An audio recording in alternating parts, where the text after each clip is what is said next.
Хүмүүстчтэй Монголын үндэсний телевизийн явуулын станц төрийн ордноос шууд дамжуулж байна.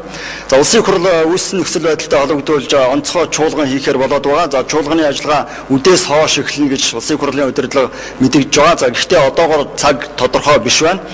За үдээс өмнө улсын хурлд ардчилсан намын гишүүдийн зөвлөл хуралдсан. За хуралдаанаа дөнгөж сая дууссан байна.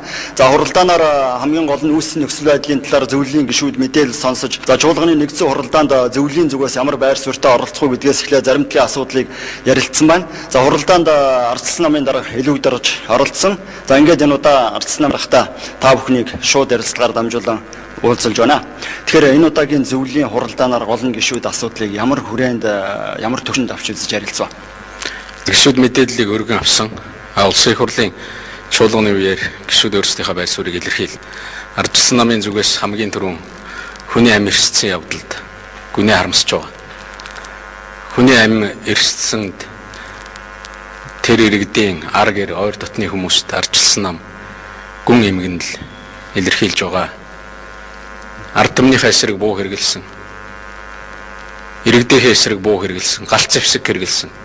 Онцгой тогтоосон нэрээр байлдааны зэвсэг оруулж ирсэн эрх хөрөгчдийг ардчилсан нам буруушааж байгаа. Өнөөдрийн Монголд явагдаж байгаа үйл явц бол олон оронд давтагдсан. Олон авилгачтай, дарангуйлагчтай байсан тийм нийгэмд давтагдсан тэр процедур, тэр аргууд Монголд давтагдж байна гэж үзсэн. Энэ нь юу вэ гэхээр сонгуулийн дүнг эхлээд бодлоон тулдаг. Сонгуулийн дүнг бодлоон тулаад ард иргэд бухимддаг. Ард иргэдийн бухимдлыг ашиглаж тэдэнд танхаа баланд этгээдүүдийг тэдний дунд оруулдаг. Арх дарсаар өгждөг. Элдв төрлийн хүч хэргэлдэг. Энэ хүч хэрглэж байгаа үйлдэлийг хараад суудаг. Байшин шатж байгаа бол шатад дуустал нь хард суудаг. Хүний амь эрсэж байгаа бол эрсдэл нь хард суудаг. Ингээд дараагаар нь онц байдал зарладаг. Ингээд онц байдал зарлаж тухайн ард түмний эрхийг булааж авдаг хууль бусаар. Энэ дэлхийн нийтэд нотлогдсон. Хуучин социалист гэжсэн зарим орнуудад гарсан энэ үйлдэл Монголд яг процедураараа, яг номынхоо дагуу, яг практикийн дагуу нэвтрлээ. Энэ хэрэгжиж байна гэж ардчилсан намын бүлэг үтсэн. Ер нь өндөр ганц намтай, ганц телевизтэй систем рүүгээ эргээд монголчууд орох ёсгүй. Өнөөдөр хүмүүсийн энэ мэдээллийн эрхчлөөг хааж боогдуулах ёсгүй. Онц байдлын тухай хуулийн тийм зүйл байхгүй.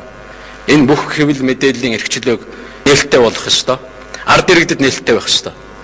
Хүмүүст 50 замаар асуудал шийдэгдэж байгаа. Бид 50 замаар асуудлыг хэлж ярьж шийнэ.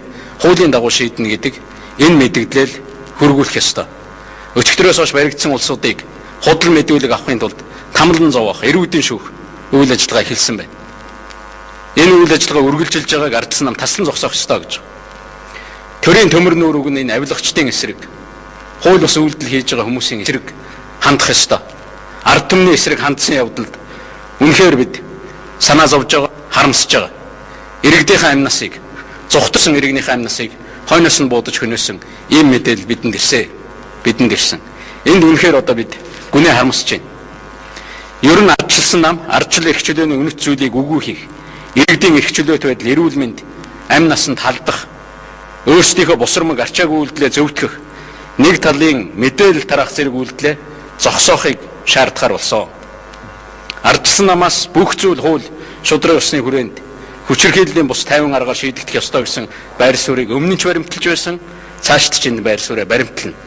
Ард иргэдийн зүгээс энэ сонгуулийн булаан үүссэнийг илэрхийлж асуудлаа тавьсан. Тэр асуудлыг шийдэх алхам хийхийн оронд эсвэлтэл ямар нэгэн алхам хийлгүүгээр өнөөдрийн юм байдалд хүргэсэн. Зөвхөн ахмадууд жагсаад ордон руу хүрээд ирэхэд дотоод зэрэгээр 5 давхар хамгаалуулаад гардаг байсан. Зөвхөн хүмүүс очиод асуудал тавихад хувьсгалт намын удирдлага өмнө нь гүйж гарчаад бичгийг аваад ярилцдаг байсан. Бүтэн өдөр бид нар энэ шаардлагыг тавьсан. Энэнийг хүлээж аваагүй. Үүнийг өөгшүүлсэн, үүнийг эсвэлдлүүлдлээр энэ хууль бус ажиллагаанд дуудсан. Энэ байгууллага хүмүүстээ хариуцлага тооцох ёстой. Монгол оронд хууль шударга ёсыг эргүүл сэргэн тогтоох ёстой. Энэ дээр ардчилсан нам хатуу байр суурьтай байх нь. Ард түмнийхээ эрх ашигыг хамгаалж байх болно.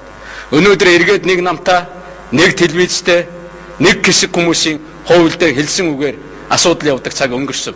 Энэ байдлыг одооноос таслан зогсоох ёстой. Миний хувьд бусад телевиз хэвлэл мэдээллийн хэрэгслээр орох гээд надад ямар ч боломж байхгүй.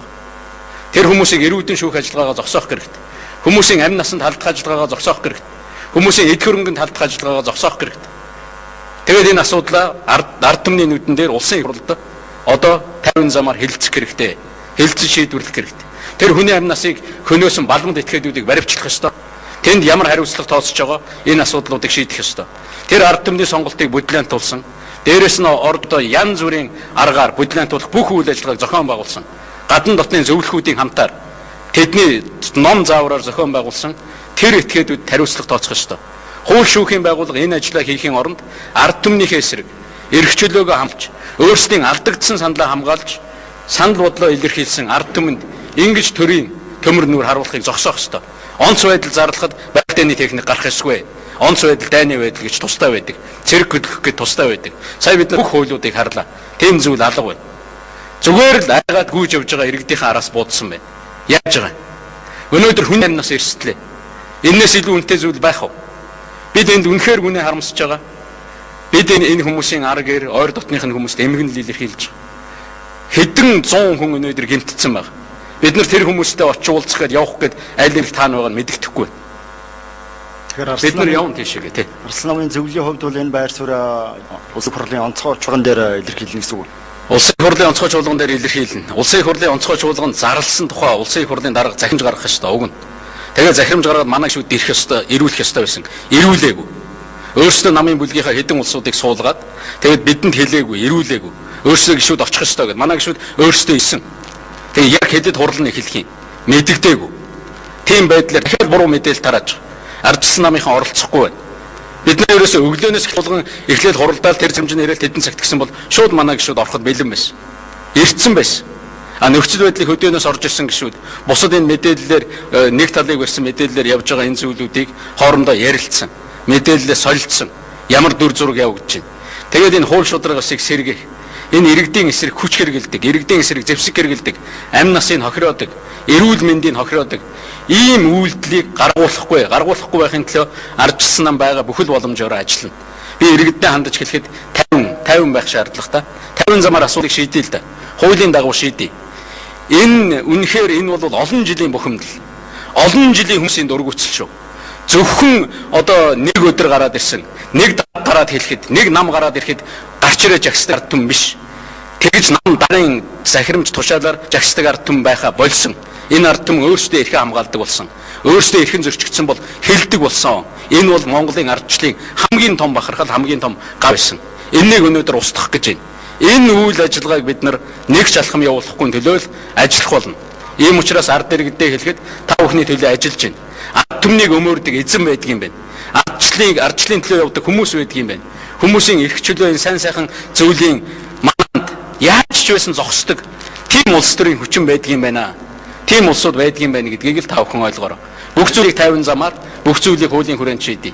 Энэ хууль зөрчсөн, энэ булхайгаа арилгах гэж оролдсон. Өнөөдрийн авилгалынхаа мөнгөөр бүх энэ сонгуулийг худалдаж авсан, гадаадын технологиг шууд Монголд авчирж нэвтрүүлсэн, өөрөөр дамжуулан ард түмний эрхийг дангуулсан Монголын хамгийн үнэт Монголын ганц бахархал болж исэн тэр ардчлалыг устгах өнөөдөр ирүүл хийж байгаа их хэрэгжтэй би хэзээ шивлэхгүй. Үнийг л хэлье. Улсын хурлд харсан намын гишүүдийн зөвлөлийн хувьд бол улсын хурлын сонгуулийн тойргуудах урьдчилсан дүнтэй холбоотойгоор ямар нэг байр суурь илэрхийлэх олон хүлээн зөвшөөрөх хэсэгтэр гэдэг юм уу? Ер нь ямар байдлаар илүү хандах ёстой гэсэн ойлголттой. Миний амнаас гарч байгаа, манай гишүүдийн амнаас гарч байгаа нэг үгийг хүн бүхэн сонссон байх гэж бодож байна. Энэ сонгуулийн дүн зөвшөөрөх, хүлээн зөвшөөрөх тухай асуудал бид нар ерөөсөө яриаггүй. Ардчлалын төлөө саналаа өгсөн ард түмэндээ баярлж байгаа. Ийм дамтын дор, ийм хүнд хэцүү нөхцөлд ардчлалыг сонгосон ард түмэндээ бид баярлж байгаа, бахархж байгаа. Тойрог бүхэн дээр, улсын их хурлын гишүүдийн тойрог бүхэн дээр, ардчилсан намын нэр дэвшигчдийн тойрог бүхэн дээр тэр мөнгө орсон, тэр сандлын хуудас орсон, тэр анх шат, дунд шатны тэр авилгач тэнд байгаа тэр албан тушаалтнууд бүх зүйлээ ашиглаж ардчилсан намын сандлыг доош нь татахын тулд ажилласныг манай гишүүд баримтаар ярьж байна. Өөрсдийнх нь яг байгаа байдал дээр тулгамдсан тэр зүйлүүдээ ярьж байна. Энэ зүйлүүдээс цаашаа ярих болно. Энэ хэвлэл мэдээллийг ил чөлөөтэй болгох хэрэгтэй шүү дээ. Хэвлэл мэдээллийн энэ хэрэгслийн амыг боодог. Энэ чинь үндсэн хуулиараа олдсон хориглож болдгоо тийм эрх шүү дээ. Бусад хэвлэл мэдээлэл зүгээр л ажилтгалт. Хаана юу болж байгааг ард түмэн бүгдээрээ мэдгэлт. Нэг талаас ярьж явах, нөгөө талаас ярина шүү дээ. Хүмүүсийн дуу хоолойг сонсъё л. Яг энэ нэг ингэж хааж байгаа. Ягаад энэ хүмүүсийн амь насанд халдаж байгаа? Энэ асуудал өнөөдрийн чуулган дээр хатуу яригдах ёстой. Хатуу яригдах ёстой. За баярлалаа. Эрхэм сүнстэй Монголын үндэсний яамны телевиз төрийн ордноос шууд дамжууллаа.